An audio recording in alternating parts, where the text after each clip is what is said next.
Greetings, my ghouls and ghoulies. It's your ghostess hostess, Phantom Jade.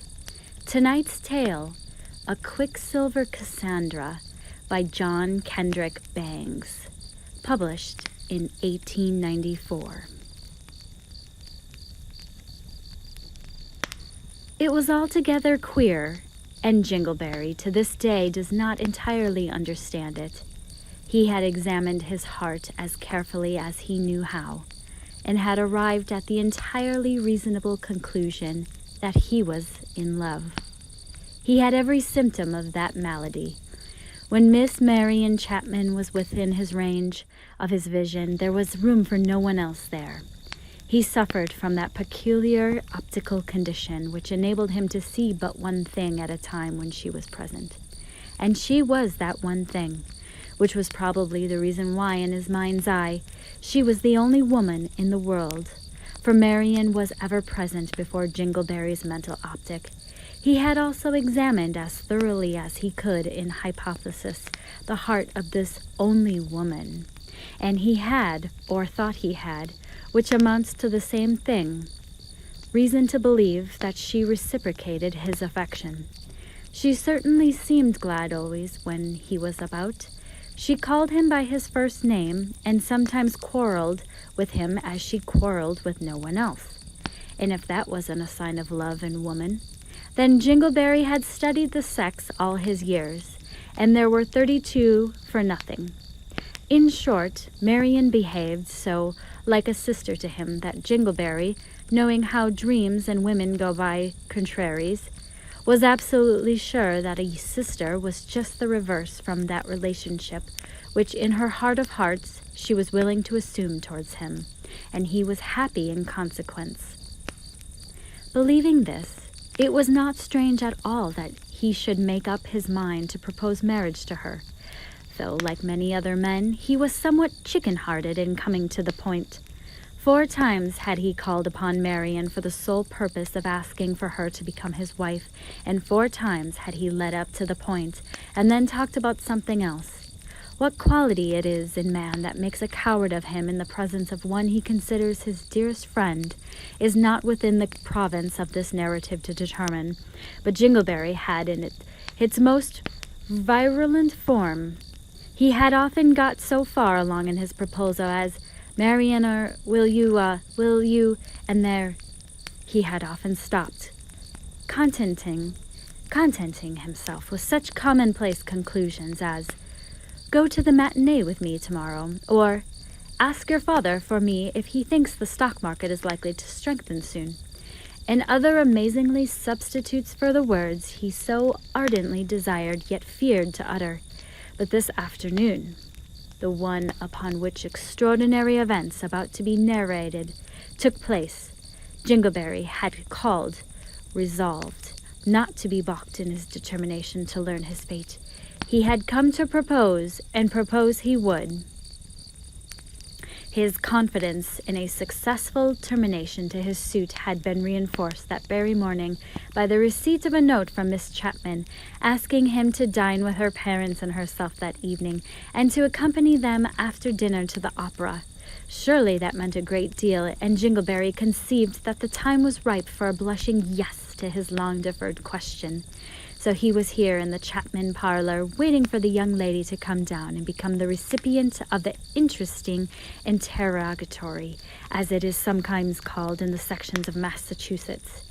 "I'll ask her first thing," said Jingleberry, buttoning up his Prince Albert, as though to impart a possibly needed stiffening to his backbone. "She will say yes, and then I shall enjoy the dinner and the opera so much the more. Ahem! I wonder if I'm pale. I feel a sort of, there's a mirror that will tell." Jingleberry walked to the mirror, an oval, gilt-framed mirror, such as was very much the vogue 50 years ago, for which reason alone, no doubt, it was now admitted to the gold-and-white parlor of the house of Chapman. "Blessed things, these mirrors," said Jingleberry, gazing at the reflection of his face. "So reassuring, I'm not at all pale. Quite the contrary, I'm red as a sunset. Good omen, that. The sun is setting on my bachelor days, and my scarf is crooked. Ah!" The ejaculation was one of the pleasure, for the picture in the mirror Jingleberry saw was the form of Marian entering the room through the portieres. "How do you do, Marian? Been admiring myself in the glass," he said, turning to greet her. Here he stopped, as well he might, for he addressed no one. Miss Chapman was nowhere to be seen. "Dear me," said Jingleberry, rubbing his eyes in astonishment. "How extraordinarily! I surely thought I saw her. Why, I did see her, that is. I saw her reflecting in the glass. Ha! Ha! She caught me gazing at myself there, and he was hidden." He walked to the door and drew to the portiere aside and looked into the hall. There was no one there. He searched every corner of the hall and the dining room at its end, and then returned to the parlor, but it was still empty. And then occurred the most strangely unaccountable event in his life. As he looked about the parlor, he, for the second time, found himself before the mirror, but the reflection there, and though it was of himself, was of himself with his back turned to his real self. As he stood gazing amazedly into the glass, and besides this, although Jingleberry was alone in the real parlor, the reflection of the dainty room showed that there he was not so, for seated in her accustomed graceful attitude in the reflected armchair was nothing less than the counterfeit presentment of Marian Chapman herself. It was a wonder Jingleberry's eyes did not fall out of his head, he stared so. What a situation it was! To be sure, to stand there and see in the glass a scene which, as far as he could observe, had no basis in reality, and how interesting it was for Jingleberry to watch himself going through the form of chatting pleasantly there in the mirror's depths with the woman he loved. And it almost made him jealous, though. The reflected Jingleberry was so entirely independent of the real Jingleberry. The jealousy soon gave way to the consternation, for to the wandering suitor, the independent reflection was beginning to do that for which he himself had come. In other words, there was a proposal going on there in the glass, and Jingleberry enjoyed the novel sensation of seeing how he himself would look when passing through a similar ordeal, although, however, it was not as pleasing as most novelties are, for there were distinct signs in the face of the mirrored Marian that the mirrored Jingleberry's words were distasteful to her, and that the proposition he was making was not one she could entertain under any circumstances. She kept shaking her head, and the more she shook it, the more the glazed Jingleberry seemed to implore her to be his.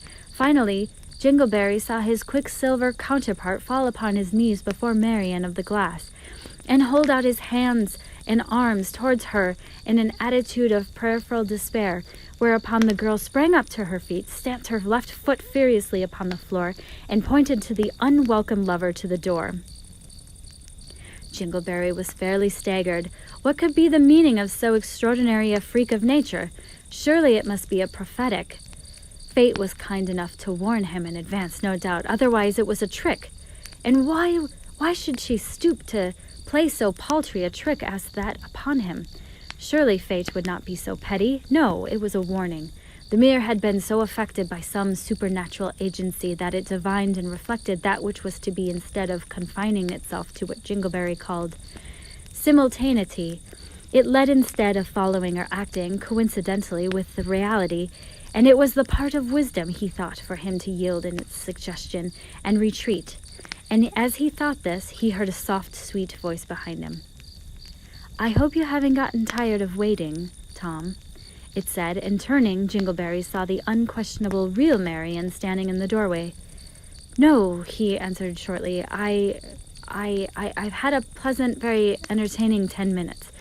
But I must hurry along, Marian," he added. "I only came to tell you that I have a very frightful headache, and I can't very well manage to go to dinner or go to the opera with you tonight." "Why, Tom," pouted Marian, "I'm awfully disappointed. I had counted on you, and now my whole evening will be spoiled.